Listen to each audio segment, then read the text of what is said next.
The American Revolution is perplexing because under British rule, American colonists had the most comfortable living standards in the world, the lowest taxation rates in the Western world, certainly lower than in England. They had access to the largest marketplace in history.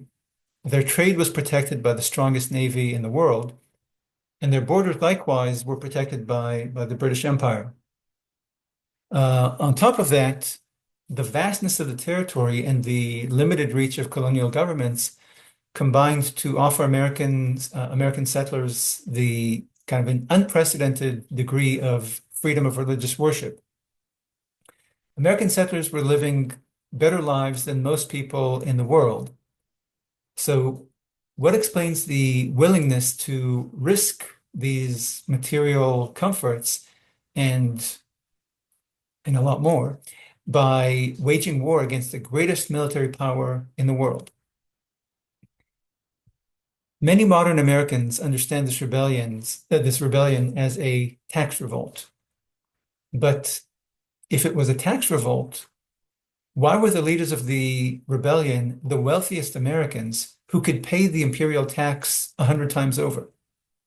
Okay. Why would the rich risk their wealth, their lives, and their social and political standing over really mild tax hikes? Okay. And why would the winners of colonial society, the elites, lead a rebellion to change the status quo that was very good to them? Okay. And if indeed, if the rich acted out of some economic self-interest, let's say, then why did hundreds of thousands of lower class colonists join them in this fight for the elite's economic self-interest? Okay. And the most perplexing part is, if it was indeed a tax revolt, why were American colonists so incensed by the Tea Act, which eliminated the tax on tea? It made tea cheaper.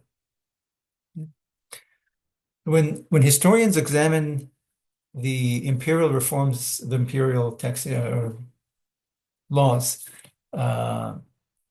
the acts, the imperial revenue acts of the 1760s and 70s as merely a financial proposition.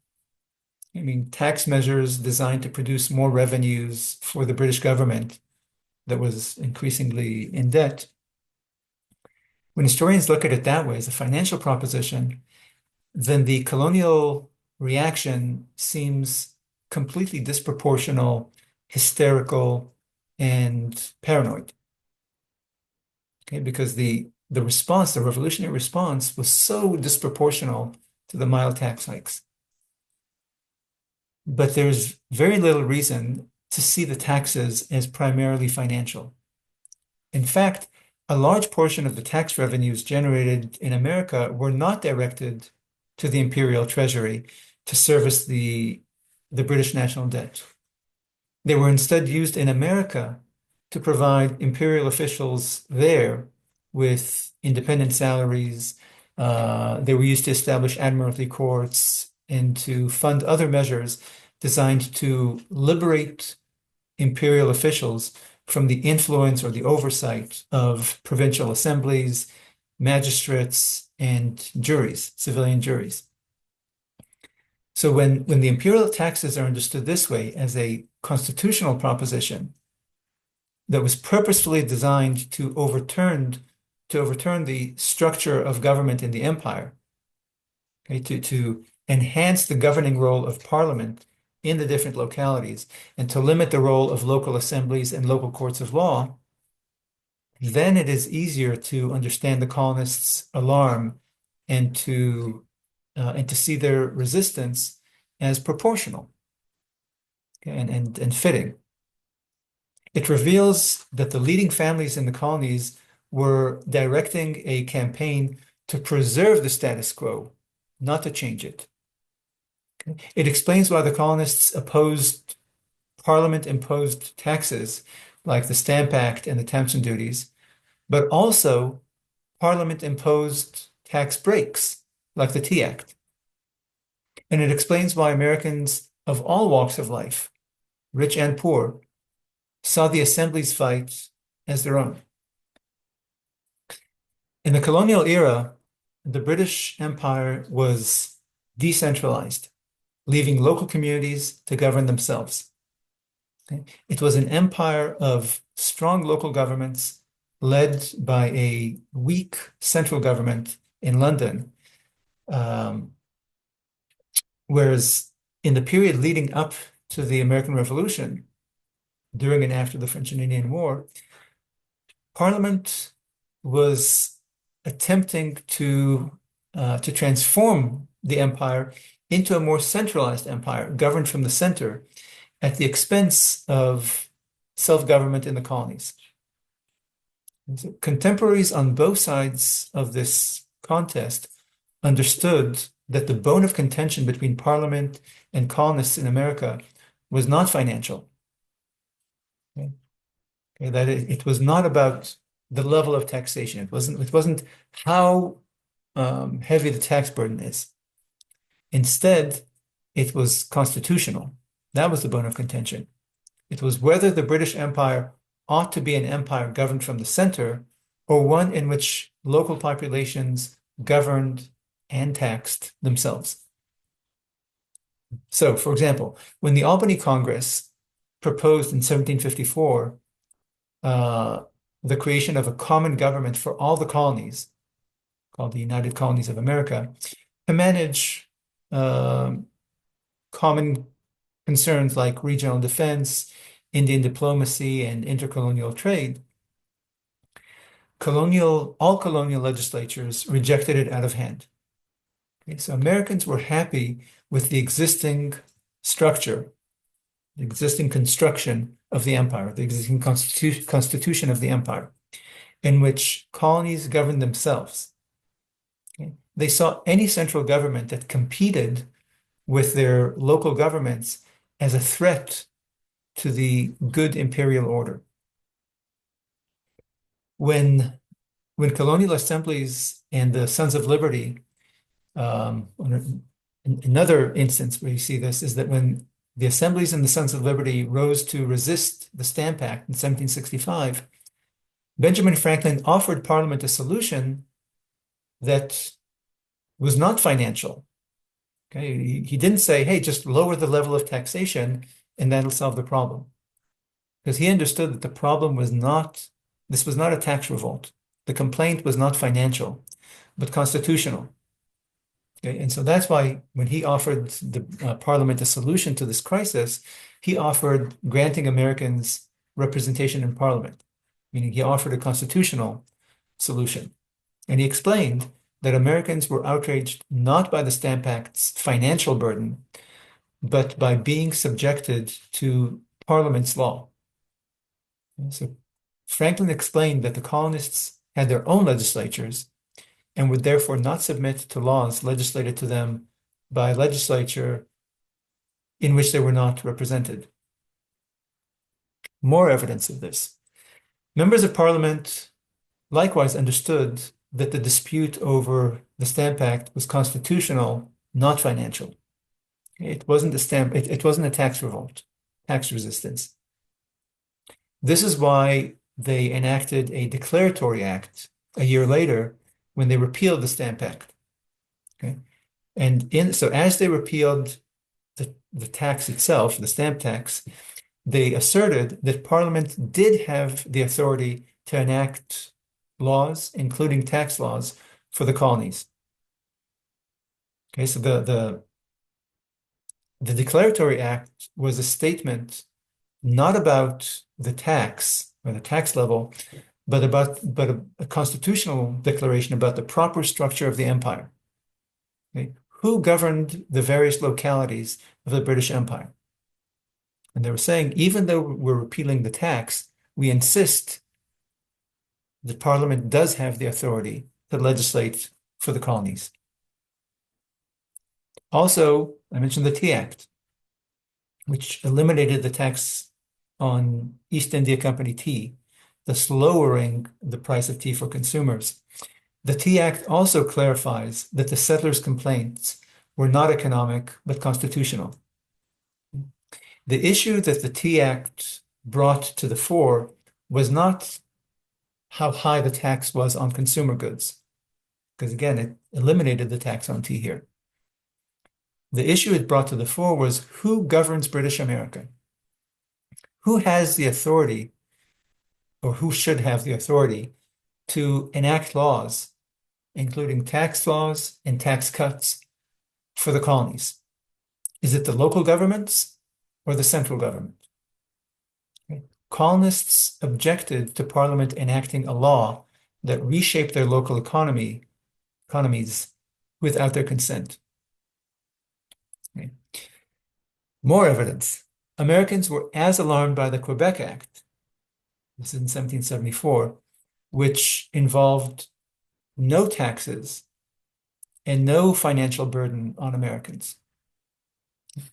They saw Parliament's structuring of the province of Quebec as an ominous blueprint of how Britain aimed to restructure and govern the empire without local governing bodies, without local assemblies. Also, again, more evidence that this was not a tax revolt. Advocates of the American cause in Britain also opposed the tax enforcement measures that were implemented in America, which is an indication that their complaint was not financial. Okay. English subjects living in England were not subjects to the new colonial taxation.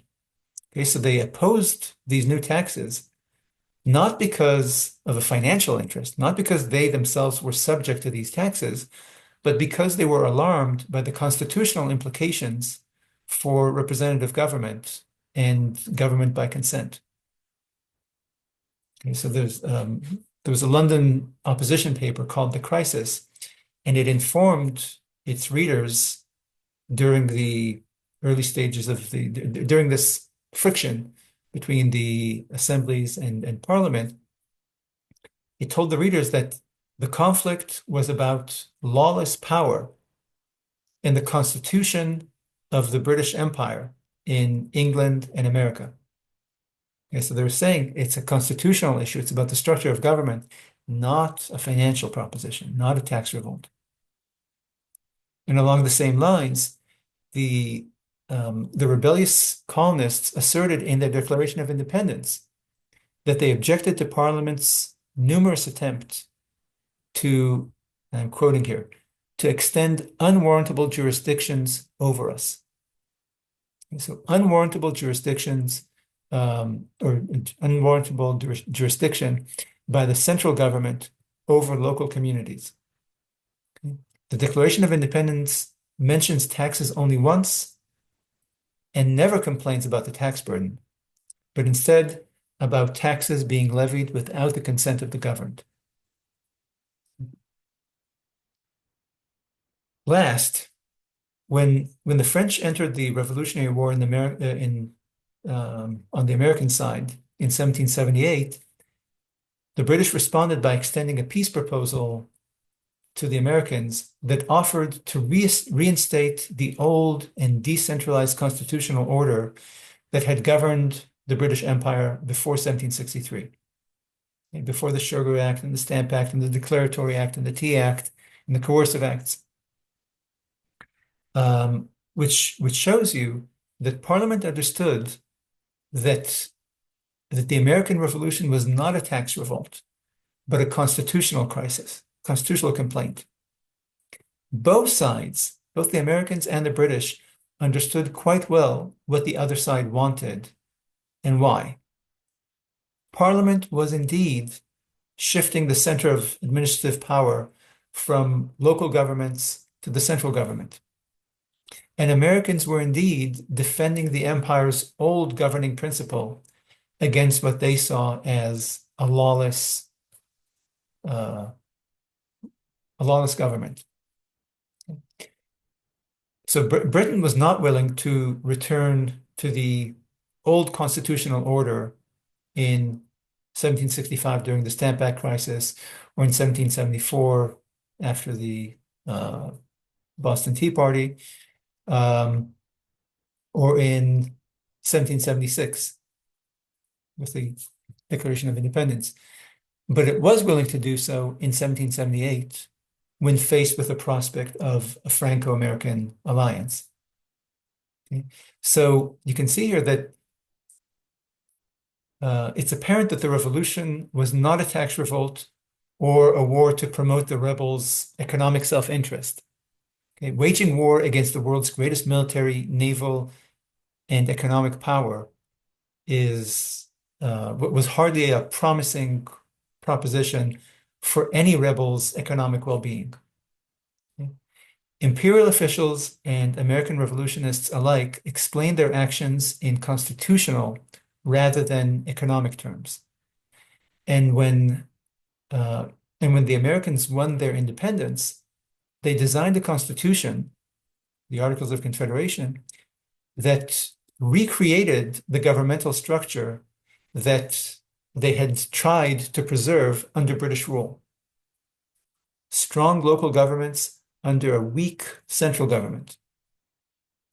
So until the imperial reforms, the Revenue Acts of the 1760s and 70s, the British Empire had been a loose confederation of self-governing colonies, which followed imperial instruction and leadership in matters of common defense and foreign trade. The United States, under the Articles of Confederation, looked exactly like that. What American settlers feared most before, during, and after the war was the concentration of power in the central government. They launched their seemingly suicidal rebellion because they were genuinely attached to government by consent and viscerally fearful of arbitrary government. This is why they rejected the Albany Plan. It's why they denounced the reforms that expanded Parliament's jurisdiction in the colonies at the expense of local legislatures. It's why they protested the replacement or the displacement of local courts and local juries by British courts and military tribunals. And then they held the newly formed United States government to the same standard.